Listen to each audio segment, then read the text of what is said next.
أنت الكريم منك العطاء يا أنت العظيم يا فيك الرجاء يا أنت الحليم الستار ملك الملك الغفار الوهاب المنان المتعال الرحمن الستار ملك الملك الغفار الوهاب المنان المتعال الله الله يا ربي يا الله. الحمد لله رب العالمين والصلاة والسلام على أشرف الأنبياء والمرسلين وعلى آله وأصحابه أجمعين وعلى من تبعهم بإحسان إلى يوم الدين. أما بعد، أعوذ بالله السميع العليم من الشيطان الرجيم من همزه ونفخه ونفثه. الرجال قوامون على النساء بما فضل الله بعضهم على بعض وبما أنفقوا من أموالهم. پروگرام بندوں کے حقوق کی ایک اور کڑی لے کر میں آج آپ کی خدمت میں حاضر ہوں۔ آج کا ہمارا عنوان ہے شوہر کے حقوق۔ خواتین سے تعلق رکھنے والا موضوع ہے۔ رشتہ زوجیت سے منسلک ہونے کے بعد ایک خاتون پر اپنے شوہر کے تئیں بہت عظیم حقوق واجب ہوتے ہیں، اور ان حقوق کی ادائیگی کسی بھی خاتون کے لیے جنت کی ضامن ہوتی ہے۔ جو خاتون ہر قدم ان حقوق کا لحاظ رکھ کر زندگی گزارتی ہے اپنے شوہر کے ساتھ، تو اس خاتون کو شریعت نے جنت کی بشارت دی ہے۔ آج کی اس خطاب میں انہی حقوق کا خلاصہ آپ کے سامنے پیش کیا جا رہا ہے۔ غور کیجئے کہ شوہر کا آخر کتنا عظیم حق بنتا ہوگا کہ نبی کریم صلی اللہ علیہ وسلم نے فرمایا کہ اگر غیر اللہ کے لیے سجدہ جائز ہوتا تو میں دنیا میں بیوی کو حکم دیتا کہ وہ شوہر کے لیے سجدہ کرے۔ آپ صلی اللہ علیہ وسلم نے یہ نہیں کہا کہ غیر اللہ کے لیے سجدہ جائز ہوتا تو میں اولاد کو حکم دیتا کہ والدین کے لیے کر۔ آپ نے کہا غیر اللہ کے لیے اگر سجدہ جائز ہوتا تو میں بیوی کو حکم دیتا کہ وہ شوہر کے لیے کرے۔ اس سے سمجھا جا سکتا ہے کہ شوہر کا حق جو عورت پر عائد ہوتا ہے وہ کتنا عظیم ہے۔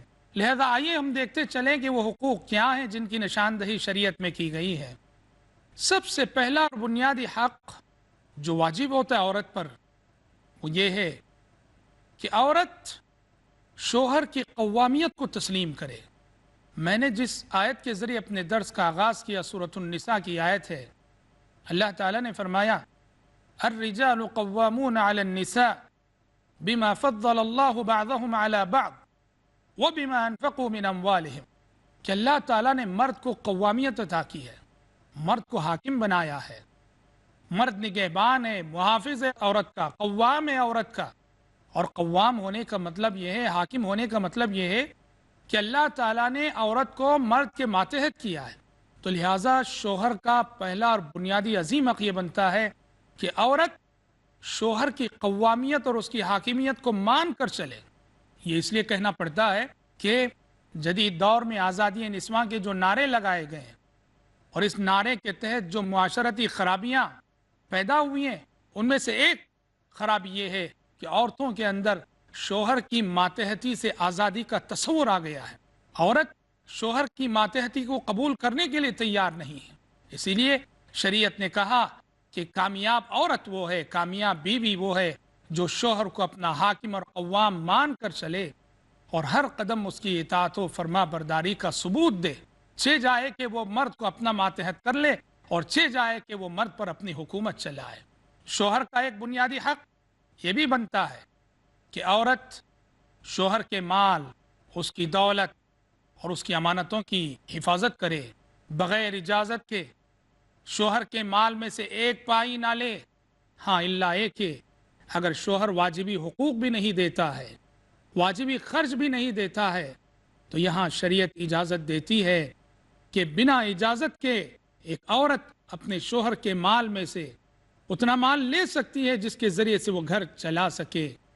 ابو سفیان رضی اللہ عنہ کی بیوی ہند رضی اللہ عنہ آپ صلی اللہ علیہ وسلم کی خدمت میں حاضر ہوئی اور انہوں نے کہا کہ اللہ کے نبی، ابو سفیان بڑے کفایت شعار ہیں، وہ اتنا مال نہیں دیتے ہیں کہ جس سے میں اپنے گھر کا خرچ چلا سکوں، وہ جو پیسہ دیتے ہیں میری اولاد کے لیے نہ کافی ہے، تو لہٰذا کیا میں ابو سفیان کی اطلاع کے بغیر، اجازت کے بغیر ان کے مال میں سے لے سکتی ہوں؟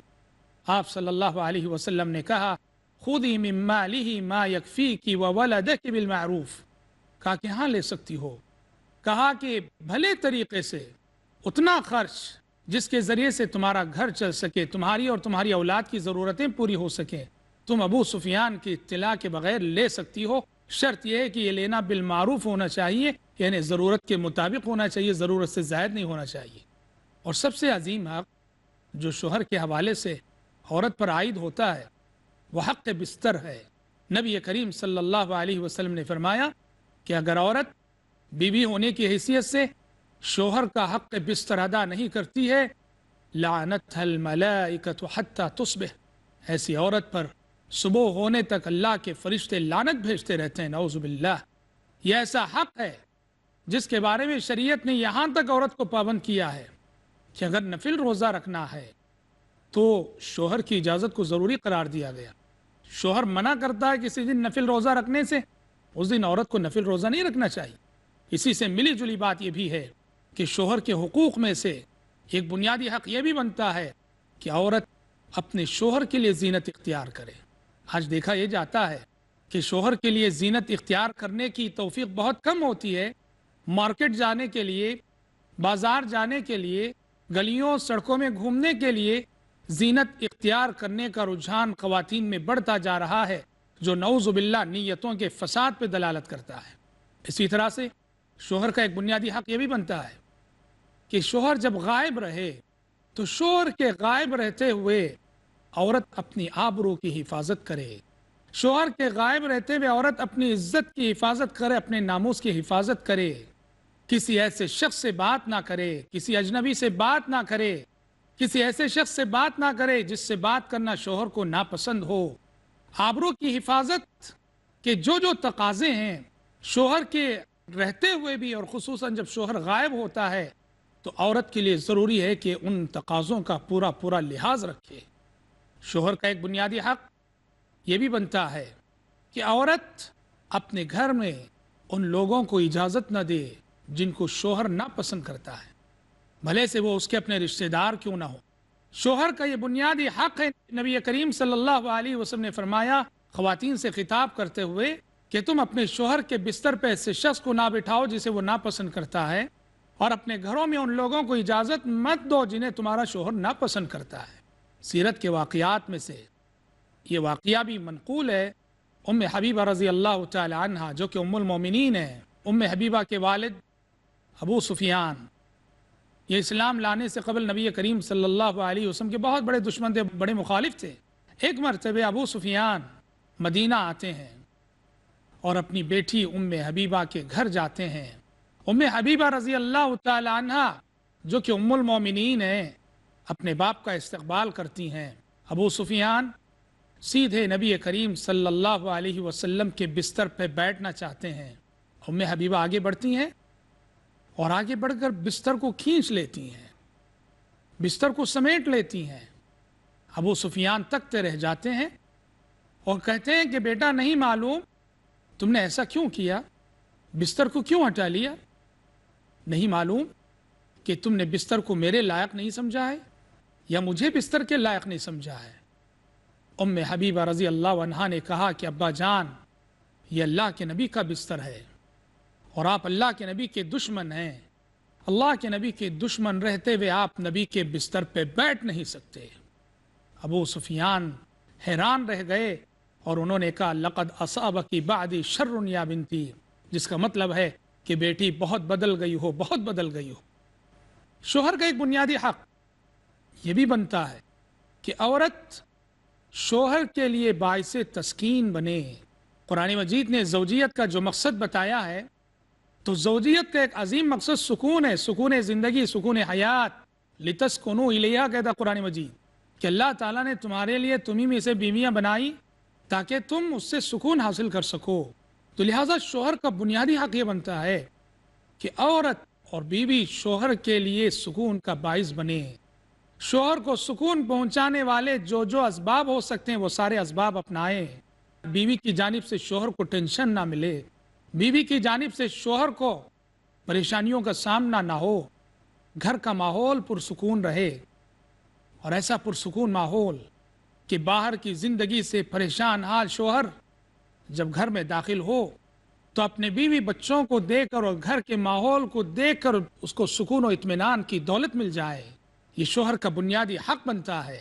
آپ نے سیرت میں پڑھا ہے جب نبی کریم صلی اللہ علیہ وسلم غار حرا سے پریشان حال لوٹے، زملونی زملونی کہا، دثرونی دثرونی کہا، چادر اڑا دو چادر اڑا دو، میں بہت پریشان ہوں بہت پریشان ہوں، اور میں اپنی زندگی میں ایسے واقعات دیکھ رہا ہوں جن کے سبب مجھے اپنی ہلاکت کا خوف ہے۔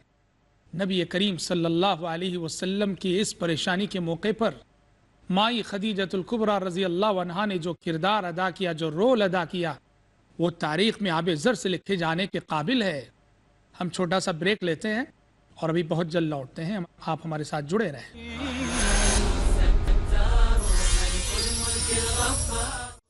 بریک سے پہلے ہماری گفتگو ہو رہی تھی کہ عورت کو اپنے شوہر کے لیے باعث تسکین بننا چاہیے، اور اس سلسلے میں ہم نے مائی خدیجۃ الکبریٰ رضی اللہ عنہا کا حوالہ دیا تھا۔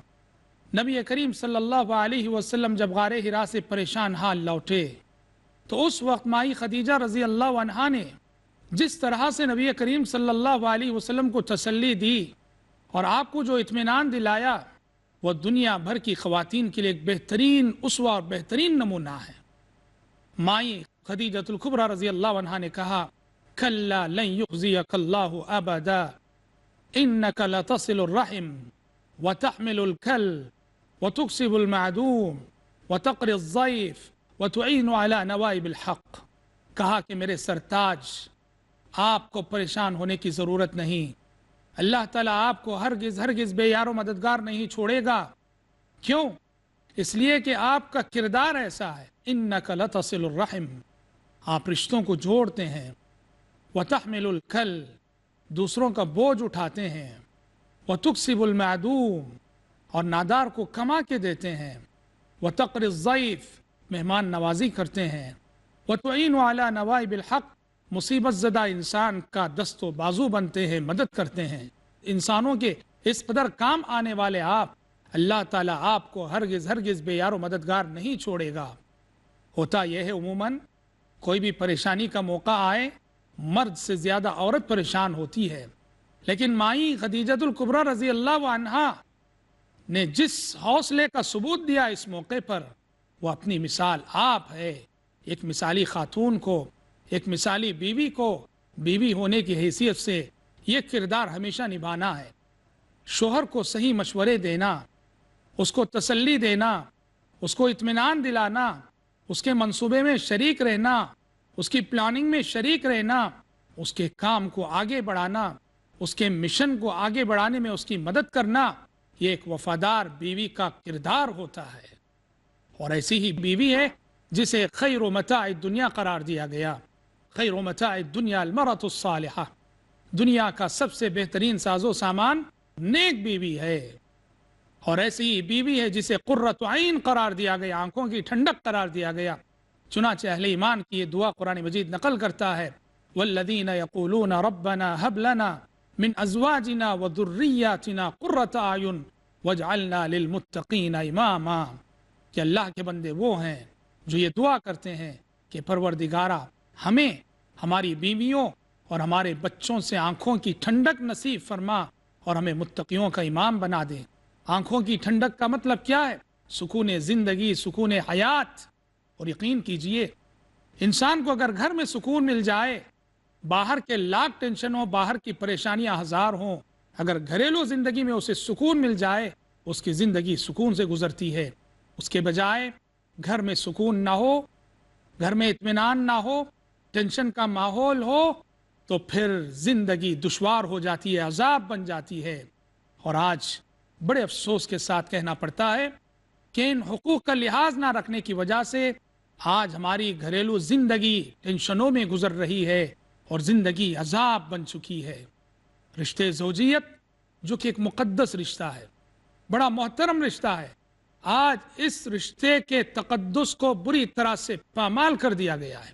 جبکہ یہ ایسا رشتہ ہے، رشتہ زوجیت، میاں بیوی کا رشتہ اس دھرتی کا، اس زمین کا سب سے پہلا رشتہ ہے۔ سوچو، اس زمین پر پہلے دو انسانوں کے درمیان جو رشتہ داری وجود میں آئی وہ کون سی تھی؟ پہلے دو انسانوں کے درمیان وجود میں آنے والی رشتہ داری اولاد اور والدین کی نہیں، بھائی اور بہن کی نہیں۔ اس زمین پر پہلے دو انسانوں کے درمیان وجود میں آنے والی رشتہ داری رشتہ زوجیت ہے۔ اس زمین کے پہلے دو انسان، ایک آدم علیہ السلام اور دوسری حوا ہے، اور ان دونوں کے درمیان جو رشتہ تھا وہ رشتہ زوجیت ہے۔ تو روئے زمین کا پہلا رشتہ رشتہ زوجیت، اور یہ ایسا رشتہ ہے کہ سبحان اللہ، ایمان اگر ہو، ایمان کی شرط پر میاں بیوی رشتہ زوجیت سے منسلک ہوئے ہیں، تو اگر ایمان ہو تو پھر یہ جنت تک چلنے والا رشتہ ہے، موت سے ختم ہونے والا رشتہ نہیں، جنت تک چلنے والا رشتہ ہے۔ موت سے رشتہ داری ختم نہیں ہوتی میاں بیوی کی، یہی وجہ ہے شریعت اس بات کی اجازت دیتی ہے، شوہر کا انتقال ہو بیوی غسل دے سکتی ہے، بیوی کا انتقال ہو شوہر غسل دے سکتا ہے۔ حضرت فاطمہ کا انتقال ہوا، حضرت علی نے غسل دیا رضی اللہ عنہما۔ حضرت ابو بکر کا انتقال ہوا، حضرت ابو بکر رضی اللہ عنہ کو ان کی زوجہ نے غسل دیا۔ تو لہذا موت سے یہ میاں بیوی کا رشتہ ختم نہیں ہوتا ہے، یہ تو جنت تک چلنے والا رشتہ ہے، اور جنت میں بھی قائم اور دائم رہنے والا رشتہ ہے۔ چنانچہ سورہ طور میں اللہ تعالیٰ نے فرمایا والذین آمنوا واتبعتهم ذریتهم بإیمان الحقنا بهم ذریتهم، کہ جو لوگ ایمان لائیں اور ان کی اعلی اولاد اور ان کے بچے بھی ایمان کے معاملے میں اپنے والدین کے نقش قدم پر چلیں، الحقنا بهم ذریتهم، ہم ان کے بچوں کو ان کے والدین سے ملا دیتے ہیں۔ مفسرین لکھتے ہیں والدین جنت کے اعلیٰ درجات میں ہوں گے، اولاد جنت کے نچلے درجات میں ہوگی۔ اللہ تعالیٰ مومن فیملی کو جنت میں ایک فیملی کی حیثیت سے رکھنے کے لیے اپنے فضل و کرم سے اولاد کے درجات اور مراتب کو بلند کر دے گا۔ اور سورہ طور میں اللہ تعالیٰ اس حقیقت کو بھی بیان کرتے ہیں کہ مومن فیملی کی حیثیت سے بیٹھی رہے گی، والدین اور ان کے سارے بچے موجود ہیں، دنیاوی زندگی کو یاد کریں گے، اپنے گھریلو ماحول کو یاد کریں گے۔ قالوا انا كنا قبل في اهلنا مشفقين فمن الله علينا ووقانا عذاب السموم، دنیاوی زندگی اور گھر کے ماحول کو یاد کر کے کہیں گے کہ دنیا میں ہم اپنی گھریلو زندگی میں جہنم کو یاد کر کے رویا کرتے تھے، اللہ کے عذاب کو یاد کر کے رویا کرتے تھے۔ فمن اللہ علینا، اللہ تعالیٰ کا ہم پر احسان ہوا کہ اللہ تعالیٰ نے اپنے فضل و کرم سے ہمیں عذاب سے بچا لیا۔ فمن اللہ علینا ووقانا عذاب السموم، اللہ نے ہم پر احسان کیا اور ہمیں آگ کے عذاب سے بچا لیا۔ یہ دیکھو، یہ رشتہ زوجیت ہے جو جنت تک چلنے والا رشتہ ہے۔ یہ رشتہ کب مستحکم ہوگا اور یہ رشتہ اپنے یہ ثمرات کب دکھائے گا؟ جب میاں بیوی کے درمیان دینی بنیادوں پر تعاون کی فضا ہو، دین کی بنیاد پر تعاون کی فضا ہو۔ اسی لیے احادیث میں اس بات کی تعلیم دی گئی ہے کہ میاں بیوی جب زندگی کا آغاز کرتے ہیں، زندگی جب شروع ہوتی ہے تو حکم ہے کہ پہلے 2 رکعت نفل نماز پڑھیں، پہلے 2 رکعت نفل نماز پڑھنے کا حکم ہے، اور نفل نماز پڑھنے کے بعد زندگی آگے بڑھتی ہے۔ اور آپ صلی اللہ علیہ وسلم نے احادیث میں یہ بھی بیان کیا ہے کہ اللہ تبارک و تعالیٰ کو ان میاں بیوی کی ادا بہت پسند آتی ہے، بہت اچھی لگتی ہے۔ شوہر جاگتا ہے نماز تہجد کے لیے، بیوی سوئی ہوئی ہے جگاتا ہے، وہ نہیں جاگتی ہے تو پانی چھڑکتا ہے۔ اور کہا اس خاتون اور اس بیوی کی ادا اللہ کو بہت پسند آتی ہے جو جاگتی ہے تہجد کے لیے، شوہر سویا ہوا ہے جگاتی ہے اس کو، اور اگر وہ نہیں جاگتا ہے تو پانی چھڑکتی ہے، پانی چھڑک کر اسے جگاتی ہے۔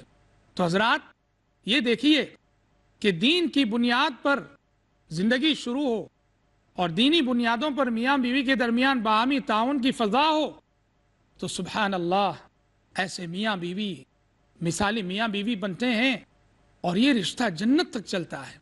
آپ ذرا غور کرو، امہات المومنین رضوان اللہ علیہن جمیعات نے جو کردار ادا کیا وہ کیا کردار تھا؟ یہی کردار تھا نبی کریم صلی اللہ علیہ وسلم ایک نبی ہونے کی حیثیت سے، ایک رسول ہونے کی حیثیت سے دعوتی زندگی میں بہت سارے چیلنجز، بہت سارے ٹینشن، بہت سارے مسائل آپ کے سامنے آتے، اور آپ اپنے گھر میں جیسے ہی داخل ہوتے، امہات المومنین کا سلوک، امہات المومنین کی محبت، امہات المومنین کا پیار ایسا تھا کہ آپ صلی اللہ علیہ وسلم وہ سارے ٹینشن بھول جایا کرتے تھے۔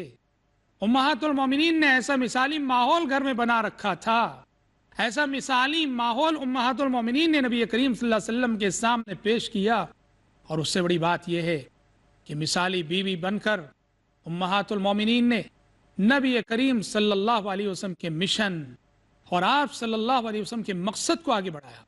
اور مثالی خاتون وہ ہوتی ہے جو شوہر کے مشن کو سمجھتی ہو، جو شوہر بامقصد زندگی گزار رہا ہے، اس کے مشن اور اس کے مقصد زندگی کو سمجھ کر قدم بقدم اس کے ساتھ ساتھ چلتے اس کے مشن کو آگے بڑھاتی ہے۔ غور کرو، آج اس وقت ہمارے سامنے احادیث کا جو بڑا ذخیرہ موجود ہے، کس نے روایت کیا ہے؟ کثرت سے احادیث روایت کرنے والوں میں جہاں ایک طرف ابو ہریرہ رضی اللہ عنہ، عبداللہ بن عمر رضی اللہ عنہ، عبداللہ بن عباس رضی اللہ عنہ، جابر بن عبداللہ رضی اللہ عنہ جیسے صحابہ کا نام آتا ہے، وہیں سر فہرست ام المومنین عائشہ صدیقہ رضی اللہ عنہا کا بھی نام آتا ہے۔ خصوصاً وہ احادیث جو میاں بیوی کے تعلقات کے حوالے سے ہیں، میاں بیوی کے تعلقات کو بیان کرنے والی احادیث، ان احادیث کو امہات المومنین ہی نے روایت کیا ہے۔ انہی کی جستجو اور انہی کی کوشش سے یہ ساری چیزیں امت کے علم میں آئیں، تو لہذا مثالی خاتون کا یہ کردار ہونا چاہیے کہ وہ شوہر کے مقصد اور شوہر کے مشن کو سمجھ کر جو ہے اس کا ساتھ دے سکے اور اس مشن کو تکمیل تک پہنچانے میں اس کی ممید اور معاون ثابت ہو سکے۔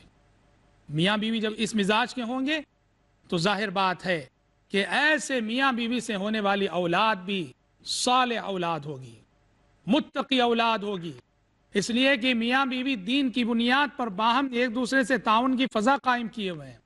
گھر میں دینی ماحول ہے، سکون کا ماحول ہے، تو اولاد ایسے دیندار ماں باپ سے بہت کچھ سیکھتی ہے، اچھی تربیت انہیں ملتی ہے، صالح اولاد بنتی ہے، دنیا اور آخرت کا ذخیرہ بنتی ہے، اور والدین کی آنکھوں کی ٹھنڈک بنتی ہے۔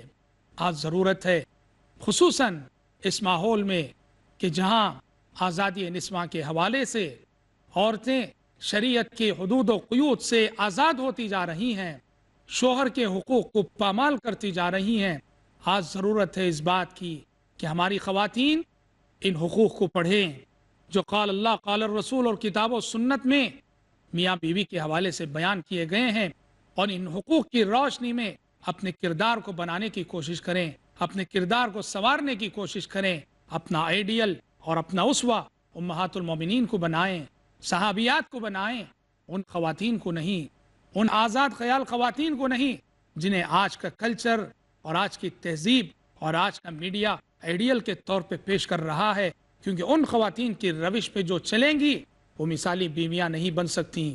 مثالی بیویاں وہی بن سکتی ہیں جو خدیجہ، عائشہ، ام سلمہ، ام حبیبہ رضی اللہ عنہن جمیعات، ان کو آئیڈیل مان کر چلنے والی خواتین ہی مثالی خواتین اور مثالی بیویاں بنے گی۔ دعا ہے رب العالمین سے کہ اللہ تعالیٰ معاشرے کی خواتین کو ان باتوں پر عمل کرنے کی توفیق عطا فرمائے، آمین۔ وآخر دعوانا الحمد للہ رب العالمین۔ أرجو رضاك يا الله، أنت الرحيم يا الله، هبني عطاك يا الله، أنت الكريم ومنك العطاء يا الله، أنت العظيم يا الله، فيك الرجاء يا الله.